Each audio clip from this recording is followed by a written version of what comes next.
നമ്മൾ ഇന്ന് റോഡിൽ ഇറങ്ങിക്കഴിഞ്ഞാൽ ഏറ്റവും കൂടുതൽ കാണുന്ന ഒരു വാഹനമാണ് മാരുതിയുടെ കാറുകൾ. മാരുതിയുടെ ബിസിനസ്സിനോടൊപ്പം നമുക്കും വളരണം എന്നുണ്ടെങ്കിൽ ഒറ്റ വഴിയുള്ളൂ, മാരുതിൻ്റെ കമ്പനികളിൽ ഇൻവെസ്റ്റ് ചെയ്യണം. അതിനുള്ള ഒരു ഓപ്ഷനാണ് നമുക്ക് സ്റ്റോക്ക് മാർക്കറ്റ് വഴി ഇൻവെസ്റ്റ് ചെയ്യാം. ഒരു ഷെയറിൻ്റെ വാല്യൂ എന്ന് പറയുന്നത് 12,000 രൂപയ്ക്ക് മുകളിലാണ്. അപ്പോൾ മാരുതിയുടെ ഒരു ഷെയർ വാങ്ങണമെങ്കിൽ 12,000 രൂപ വേണം.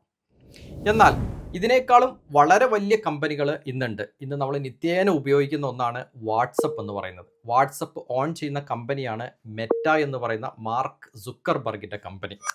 ഈ കമ്പനിയുടെ ആസ്തി അല്ലെങ്കിൽ വരുമാനം അല്ലെങ്കിൽ ലാഭം എന്ന് പറയുന്നത് ഈ പറഞ്ഞ മാരുതിനെ അപേക്ഷിച്ച് എത്രയോ ഇരട്ടി തുകയാണ്.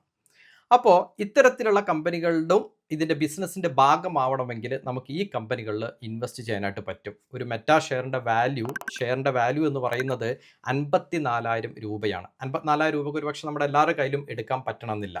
എന്നാൽ പോലും നമുക്ക് വെറും 10 രൂപ ഉണ്ടെങ്കിൽ പോലും ഈ മെറ്റാ ഷെയറുകളിൽ നമുക്ക് ഇൻവെസ്റ്റ് ചെയ്യാം. അതായത് ഇൻ്റർനാഷണലി ഇൻവെസ്റ്റ് ചെയ്യാം. ലൈവ് ഡെമോ സഹിതം കാണിക്കാം എങ്ങനെയാണ് ഏതൊരു സാധാരണക്കാരനും എങ്ങനെയാണ് ഇൻ്റർനാഷണൽ മാർക്കറ്റിൽ ഇൻവെസ്റ്റ് ചെയ്യാൻ പറ്റുക എന്നുള്ളത്. എല്ലാവർക്കും മറ്റൊരു ഇൻഫോർമേറ്റീവ് വീഡിയോയിലോട്ട് സ്വാഗതം. US മാർക്കറ്റിൽ എങ്ങനെ ഇൻവെസ്റ്റ് ചെയ്യാമെന്ന് നമുക്ക് പഠിക്കാം. പക്ഷേ അതിലുപരി നമ്മൾ അറിഞ്ഞിരിക്കേണ്ട ഒരു കാര്യമാണ് എന്തുകൊണ്ട് നമ്മൾ ഇവിടെ വിട്ട് US മാർക്കറ്റിൽ ഇൻവെസ്റ്റ് ചെയ്യണം എന്നുള്ളത്. ഈ ചാർട്ടിൽ കാണുന്ന പോലെ ഇന്ത്യയിലുള്ള റുപ്പിക്ക് വന്നിട്ടുള്ള മൂല്യ തകർച്ച എന്ന് പറയുന്നത് ഒരു വർഷത്തിൽ 9%. അത് 5 വർഷം എടുത്തു കഴിഞ്ഞാലോ 21%. അതായത് നിങ്ങളുടെ കയ്യിൽ കുറച്ച് ഡോളർ ഉണ്ടെങ്കിൽ നിങ്ങൾ ഒന്നും ചെയ്യാതെ വെറുതെ ഇരുന്നാൽ പോലും നിങ്ങൾക്ക് 9% റിട്ടേൺ കിട്ടുമെന്ന് ഓർക്കണം. ഇന്ത്യൻ സ്റ്റോക്ക് മാർക്കറ്റിൻ്റെ ബാക്ക് ബോൺ എന്നറിയപ്പെടുന്നതാണ് നിഫ്റ്റി 50 ഇൻഡെക്സ്. ഈ ഇൻഡെക്സ് കഴിഞ്ഞ ഒരു വർഷം കൊടുത്ത റിട്ടേൺ എന്ന് പറയുന്നത് -8.65% ആണ്. ഇതിനോടുകൂടെ ഇത് ഇന്ത്യൻ റുപ്പിയിലാണെന്ന് ആലോചിക്കണം. പക്ഷേ US ഡോളറിൻ്റെ കണക്കിനോടുകൂടെ ഇത് ചേർത്ത് വായിക്കുമ്പോൾ ഈ -8.5ഉം ഈ പറയുന്ന 9% ഇന്ത്യൻ റുപ്പിയിൽ വന്ന തകർച്ചയും കൂടി ചേർത്ത് കഴിഞ്ഞാൽ -17.5% ഇന്ത്യൻ മാർക്കറ്റിൽ മാത്രം ഇൻവെസ്റ്റ് ചെയ്തിട്ടുള്ള ഒരാളുടെ റിട്ടേൺ എന്ന് പറയുന്നത്. എന്താ അല്ലേ? ഇന്ത്യൻ റുപ്പി ഒരു വർഷം 9% നെഗറ്റീവ് റിട്ടേൺ കൊടുത്തു. ഇന്ത്യൻ റുപ്പി വീണു. എന്നാൽ 5 വർഷത്തെ കണക്കാണെങ്കിലോ 22%, 3 വർഷമാണെങ്കിലോ 15% മൂല്യത്തകർച്ച. ഇന്ത്യയുടെ നിഫ്റ്റി 50 ഇൻഡെക്സിൻ്റെ ചാർട്ടാണിത്. ഇത് കൊടുത്തിട്ടുള്ളത് 3 വർഷത്തെ റിട്ടേൺ എന്ന് പറയുന്നത് ഏകദേശം 30%. ഈ 30% കൊടുത്ത കാലയളവിനിടക്ക് ഇന്ത്യൻ റുപ്പിയിൽ വന്നത് തകർച്ച എന്ന് പറയുന്നത് 15%. അപ്പോൾ ആവറേജ് എടുത്തു കഴിഞ്ഞാൽ ഇതിന്ന് ഒഴിവാക്കി കഴിഞ്ഞാൽ ഡോളർ ടേംസിൽ പറഞ്ഞാൽ ഇന്ത്യൻ മാർക്കറ്റ് കൊടുത്തത് വെറും 15% റിട്ടേൺ എന്ന് ഓർക്കണം. 15% എന്ന് പറയുന്നത് ഒട്ടും മോശമായൊരു റിട്ടേൺ അല്ല. പക്ഷേ മറ്റ് മാർക്കറ്റുകളെ അടിസ്ഥാനപ്പെടുത്തി നോക്കുമ്പോഴാണ് ഇന്ത്യയുടെ ഏറ്റവും മോശം അവസ്ഥ നമുക്ക് കാണാൻ പറ്റുന്നത്. ഈ ഡാറ്റകളെല്ലാം പറയുന്നത് ഇന്ത്യൻ മാർക്കറ്റിന് കഴിഞ്ഞ 3 വർഷമായിട്ട് പെർഫോമൻസ് ചെയ്യാനായിട്ട് സാധിച്ചില്ല. ഈ അവസ്ഥ ഇനി കണ്ടിന്യൂ ചെയ്യുമോ എന്നുള്ളതാണ്. ഇതിന് പ്രധാനപ്പെട്ടിട്ടുള്ളത് 4 കാരണങ്ങളാണ്. ആദ്യത്തെന്ന് പറയുന്നത് ഇന്ത്യൻ റുപ്പിയിൽ വന്നിട്ടുള്ള തകർച്ച. അതിന് പ്രധാന കാരണം ഇവിടെ നിന്നുള്ള ഫോറിൻ ഇൻവെസ്റ്റ്മെൻറ്റ് ഇൻസ്റ്റിറ്റ്യൂഷൻസ് ഇന്ത്യയിൽ നിന്ന് മണി എടുത്ത് പുറത്തോട്ട് പോകുന്നു എന്നുള്ളതാണ്. അതായത് ഇന്ത്യൻ മാർക്കറ്റിനേക്കാളും ഏറ്റവും കൂടുതൽ അട്രാക്റ്റഡ് ആയിട്ടുള്ള മറ്റ് മാർക്കറ്റുകൾ ഇന്ത്യക്ക് ചുറ്റും നിൽക്കുന്നതുകൊണ്ടാണ് ഇന്ത്യൻ റുപ്പിയിൽ വാല്യൂ തകർച്ച വരുന്നത്.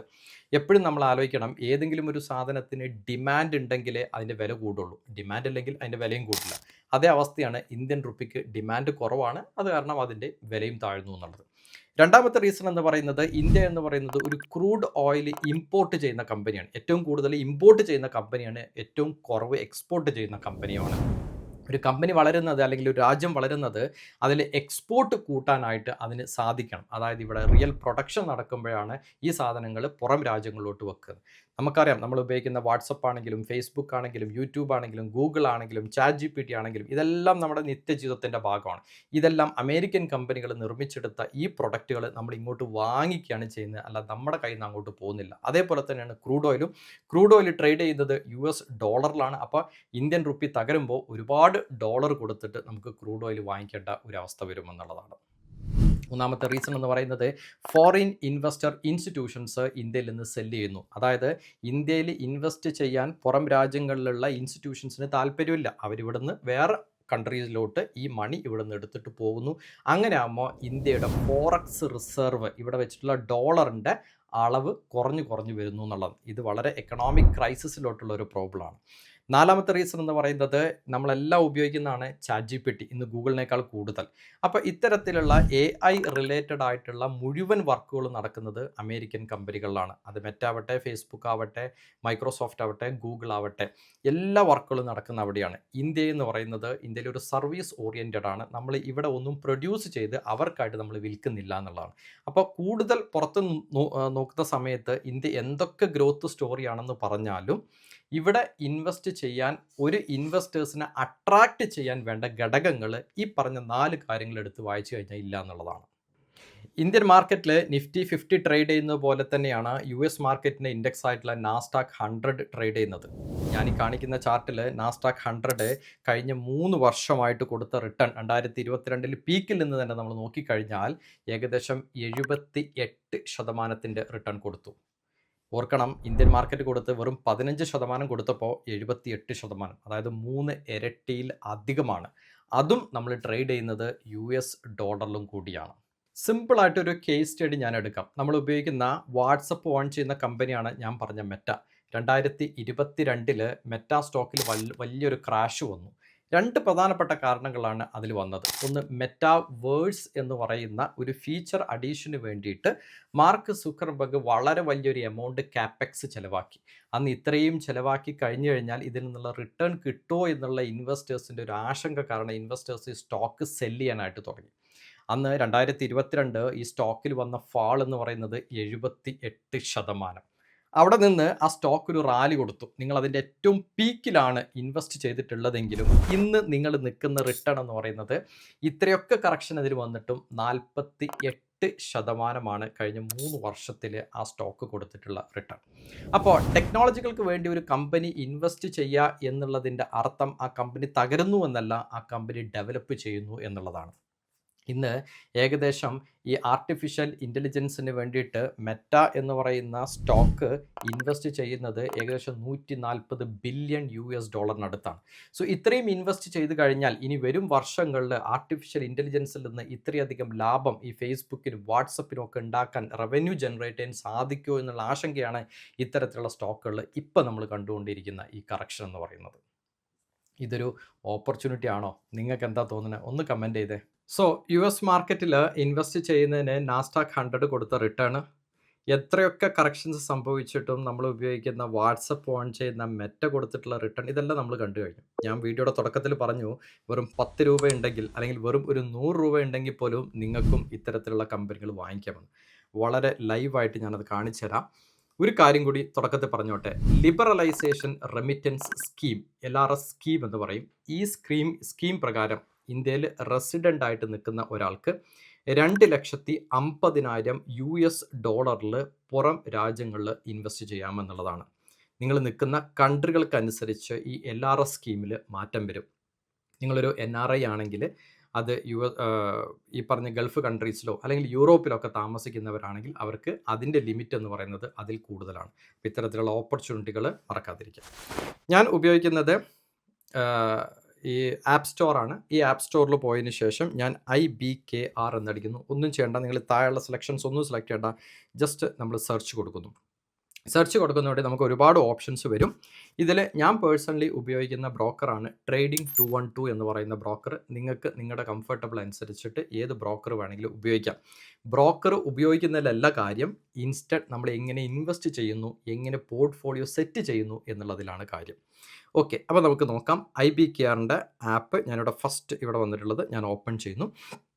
IBKR ഓപ്പൺ ചെയ്യുന്നു. ഞാനിത് ഓൾറെഡി ഓപ്പൺ ചെയ്തിട്ടുണ്ട്. വീഡിയോൻ്റെ ഒരു ഡെമോ പർപ്പസിന് വേണ്ടിയിട്ട് ഞാൻ ഇതിലൊരു €10 ഇൻവെസ്റ്റ് ചെയ്തിട്ടുണ്ട്. കാർട്ടിൽ ആഡ് ചെയ്തിട്ടുണ്ട്. നിങ്ങൾക്ക് ഡോളറിലോ യൂറോയിലോ ഏതിൽ വേണമെങ്കിലും ചെയ്യാം. അപ്പോൾ എങ്ങനെ ആഡ് ചെയ്യാമെന്ന് ആലോചിക്കാം. നിങ്ങൾ നോക്കുന്ന സമയത്ത് ഇവിടെ 10 എന്ന് ഇവിടെ ഫസ്റ്റ് വരില്ല, ഇവിടെ 0 എന്നായിരിക്കും വരിക. ഇനി നമുക്ക് നോക്കേണ്ടത്, ഇവിടെ നമുക്ക് ഏറ്റവും പ്രധാനമായിട്ടുള്ള ഒരു ഡെപ്പോസിറ്റ് ബട്ടൺസ് ഇവിടെ കാണാനായിട്ട് പറ്റും. ഈ ഡെപ്പോസിറ്റ് എന്ന് പറയുന്ന ബട്ടണിലാണ് നമ്മൾ ആദ്യം പോയിട്ട് നമ്മൾ ക്ലിക്ക് ചെയ്യേണ്ടത്. കാരണം ഇതിനകത്തോട്ട് നമ്മൾ ക്യാഷ് ലോഡ് ചെയ്യണം, നമ്മൾ ഡിമാറ്റ് അക്കൗണ്ടിലോട്ട് ലോഡ് ചെയ്യുന്ന പോലെ. ഞാൻ ഡെപ്പോസിറ്റ് എന്ന് പറയുന്നത് ക്ലിക്ക് ചെയ്യുന്നു. ഞാനിവിടെ ജസ്റ്റ് ഒരു എക്സാമ്പിളിന് വേണ്ടി കാണിക്കാം. ഞാൻ റിയലായിട്ട് ലോഡ് ചെയ്യുന്നില്ല. ഞാനിവിടെ €10 ലോഡ് ചെയ്തിട്ടുണ്ട്. അപ്പോൾ നിങ്ങൾ നിൽക്കുന്ന രാജ്യം ഏതാണ് അതിൻ്റെ കറൻസിക്ക് അനുസരിച്ച് നിൽക്കുക. ഞാൻ യൂറോപ്പിൽ നിൽക്കുന്നതുകൊണ്ട് എനിക്ക് യൂറോയിലാണ് കുറച്ചും കൂടി കംഫർട്ടബിൾ. അതുകൊണ്ടാണ് ഞാൻ യൂറോ ആഡ് ചെയ്തത്. സോ ഞാനിവിടെ ഒരു ബാങ്ക് അക്കൗണ്ട് ലിങ്ക് ചെയ്തിട്ടുണ്ട്. സോ ഞാൻ എൻ്റെ യൂറോ അക്കൗണ്ടാണ് ഇവിടെ കണക്ട് ചെയ്തിട്ടുള്ളത്. സോ 10 യൂറോ എന്ന് അടിക്കുന്നു. ഞാൻ ജസ്റ്റ് കണ്ടിന്യൂ എന്ന് അടിക്കുന്നു. എൻ്റെ ബാങ്കിങ്ങിൻ്റെ സൈറ്റിലോട്ട് ഇത് ഇനി ഡൈവേർട്ട് ചെയ്യണമെന്ന് ചോദിക്കും. അവിടെ പോയിട്ട് ഞാൻ കൃത്യമായിട്ട് എൻ്റെ യൂസർ ഐ ഡി പാസ്വേഡ് കൊടുത്ത് OTP അടിച്ചു കഴിഞ്ഞാൽ ഈ ക്യാഷ് ഇതിനകത്തോട്ട് ലോഡ് ചെയ്യും. ഇപ്പം ഞാൻ ലോഡ് ചെയ്യുന്നില്ല, ഞാൻ ജസ്റ്റ് ക്യാൻസൽ ചെയ്യുന്നു. കാരണം ഞാൻ ഓൾറെഡി ക്യാഷ് ഇവിടെ ലോഡ് ചെയ്തുകൊണ്ട് 10 യൂറോ ഇവിടെ വന്ന് കിടക്കുന്നത്. അപ്പോൾ നിങ്ങൾ ഇന്ത്യൻ അക്കൗണ്ട് ആണ് എന്നുണ്ടെങ്കിൽ നിങ്ങളുടെ ഇന്ത്യൻ അക്കൗണ്ട് HDFCയോ ഏതാ ബാങ്ക് ഉപയോഗിക്കുന്നത് വെച്ച് കഴിഞ്ഞാൽ ആ ബാങ്ക് ഇവിടെ ഫസ്റ്റ് കണക്ട് ചെയ്യുക. ഈ ഡെപ്പോസിറ്റിൽ ഇവിടെ കാണിക്കുന്ന പോലെ തന്നെ ഞാൻ എൻ്റെ ബാങ്കാണ് ഇവിടെ കണക്ട് ചെയ്തിട്ടുള്ളത്. ഇതേപോലെ നിങ്ങളുടെ ബാങ്കും ഇവിടെ കണക്ട് ചെയ്യുക. കണക്ട് ചെയ്ത് കഴിഞ്ഞാൽ ഇന്ത്യൻ റുപ്പിയിൽ നിന്ന് നമ്മൾ റുപ്പി ഇവിടെ കൊടുത്തു കഴിഞ്ഞാൽ അത് ഇത് തന്നെ ഡോളർ ആക്കിയിട്ട് മാറ്റിയിട്ട് തരും. ഇപ്പം ഞാനിവിടെ യൂറോ കൊടുത്തു, എനിക്ക് യൂറോ തന്നെ കിട്ടി. ഡോളർ കൊടുക്കുന്നവർക്ക് ഡോളർ കിട്ടും. ഇന്ത്യൻ റുപ്പി കൊടുക്കുന്നവർക്ക് ഡോളർ ആയിട്ടോ അല്ലെങ്കിൽ യൂറോ ആയിട്ടോ നമുക്ക് എങ്ങനെയാണോ വേണ്ടത് ആ രീതിയിൽ സെലക്ട് ചെയ്യുക എന്നുള്ളതാണ്. നോർമലി ബൈ ഡിഫോൾട്ട് ഇത് വരുന്നത് ഡോളറിലായിരിക്കും. ഇപ്പം നിങ്ങൾ ഇന്ത്യയിൽ നിൽക്കുന്ന ഒരാളാണ് അല്ലെങ്കിൽ UAE-ലൊക്കെ നിൽക്കുന്ന ഒരാളാണെങ്കിൽ നിങ്ങളിവിടെ ഡെപ്പോസിറ്റ് കൊടുത്തു കഴിഞ്ഞാൽ നിങ്ങൾക്ക് ആദ്യം കിട്ടുന്നത് ഇവിടെ ഡോളർ എന്ന് പറഞ്ഞ സിമ്പലായിരിക്കും കാണിക്കുക. എനിക്കിവിടെ കാണിക്കുന്നത് യൂറോയിലാണ്. ശരി, ക്യാഷ് ലോഡ് ചെയ്തു. ഇനി നമുക്ക് ഇൻവെസ്റ്റ് ചെയ്യണമല്ലോ. ഒരു ഷെയർ എങ്ങനെ വാങ്ങിക്കാം എന്നുള്ളത് കാണിക്കാം. ഇവിടെ ഏറ്റവും താഴെയായിട്ട് നമുക്ക് ട്രേഡ് എന്ന് പറയുന്നൊരു ബട്ടൺ കാണും. ഞാൻ അതിൽ ക്ലിക്ക് ചെയ്യുന്നു. അപ്പോൾ എനിക്ക് ബൈ ചെയ്യണോ സെല് ചെയ്യണോ എന്ന് ചോദിക്കും. ഇവിടെ താഴെയായിട്ട് എനിക്ക് ബൈ ഓർഡർ എന്ന് കാണാൻ പറ്റും. ഞാൻ അതിൽ ബൈ ഓർഡറിൽ ക്ലിക്ക് ചെയ്യുന്നു. ഇനി എന്താണ് ഞാൻ വാങ്ങിക്കുന്ന ഷെയർ? ഞാൻ പറഞ്ഞു വാട്സപ്പ് ഉപയോഗിക്കുന്ന അല്ലെങ്കിൽ വാട്സപ്പ് പ്രൊഡ്യൂസ് ചെയ്യുന്ന കമ്പനിയാണ് മെറ്റ. ഞാനിപ്പോൾ ഒരു മെറ്റയുടെ ഷെയർ ആണ് വാങ്ങിക്കാൻ പോകുന്നതെങ്കിൽ മെറ്റ എന്ന് ടൈപ്പ് ചെയ്യാം. മെറ്റ എന്ന് പറയുന്നത് എന്നിട്ട് സെർച്ച് കൊടുക്കുക. ജസ്റ്റ് ഒന്നും ചെയ്യേണ്ട, സെർച്ച് കൊടുക്കുക. സെർച്ച് കൊടുക്കുമ്പോൾ ഓട്ടോമാറ്റിക് ആയിട്ട് അതിൻ്റെ സിമ്പിൾസുകൾ ഇവിടെ ലോഡ് ഒരുപാട് രീതിയിലുള്ള മെറ്റ എന്ന് കാണും. ഇതിൽ നിങ്ങൾ നോക്കേണ്ടത് അമേരിക്കൻ സ്റ്റോക്ക് മാർക്കറ്റിലാണ് നമ്മൾ ഇൻവെസ്റ്റ് ചെയ്യുന്നതെങ്കിൽ നാസ്ഡാക്ക് എന്ന് പറയുന്ന ഈ ആദ്യത്തെ ഓപ്ഷൻ എടുക്കണം. ഒരുപാട് ഓപ്ഷൻ ഉണ്ട്. ലാസ്റ്റത്തെ മെറ്റ LSE ETF എന്ന് പറഞ്ഞാൽ ലണ്ടൻ സ്റ്റോക്ക് എക്സ്ചേഞ്ചിലാണ് അത് ട്രേഡ് ചെയ്യുന്നത്. UK-യിലാണെന്ന് അർത്ഥം. ഒരു വ്യത്യാസമില്ല, എല്ലാം സെയിം തന്നെയാണ്. പക്ഷേ ഏറ്റവും സിമ്പിളായിട്ട് നിങ്ങൾ ഈ നാസ്ഡാക്ക് എന്നുള്ളത് നോക്കുക. ഓക്കെ, അതിൽ സ്റ്റോക്ക് എന്ന് പറയുന്ന ബട്ടണിൽ നമ്മൾ ക്ലിക്ക് ചെയ്യുന്നതോടുകൂടി ആ ഷെയർ പ്രൈസ് ഓപ്പൺ ആയി. ഇപ്പോൾ ഇത് $546 ഒന്നിൻ്റെ വാല്യൂ. പക്ഷേ നമുക്ക് 546 ആവശ്യമൊന്നുമില്ല, നമുക്ക് ഇതിൽ കുറച്ച് വാങ്ങിക്കാം. ഇനി ഇവിടെ നോക്കാം, റൈറ്റ് സൈഡിൽ ക്വാണ്ടിറ്റി എന്നുണ്ട്. ഇവിടെ 100 നിലവിൽ നിൽക്കുന്നത്. എനിക്കിവിടെ 100 വേണ്ട. ഞാൻ പറയുന്നു ഞാൻ വെറും ഒരു 100 രൂപക്ക് വാങ്ങിക്കുകയാണെങ്കിൽ 0.001 എന്നടിക്കുന്നു. ഡൺ എന്നടിക്കുന്നു. ഡൺ അടിക്കുമ്പോൾ ഇവിടെ കാണാൻ പറ്റും ഈ ക്വാണ്ടിറ്റിയുടെ തൊട്ട് താഴെ 0.01 തൊട്ട് താഴെ വന്നിരിക്കുന്നത് $1 എന്നാണ്. അതായത് $1 എന്ന് പറഞ്ഞാൽ ഏകദേശം 95 രൂപയ്ക്കാണ് നമ്മളിതിൻ്റെ ഷെയർ വാങ്ങിക്കാൻ പോകുന്നത്. ഇപ്പോൾ ഇതിൻ്റെ വാല്യൂ 546.56 ആണ്. അപ്പോൾ ഞാനിവിടെ ലിമിറ്റ് പ്രൈസ് ഇവിടെ ഉണ്ട്. ഇത് 546.56 എന്ന് അടിക്കാം. ഇനി അതിൽ കുറച്ച് വാങ്ങിക്കണം എന്നുണ്ടെങ്കിൽ ആ വില അടിക്കാം. അത് എന്തായാലും കുഴപ്പമില്ല.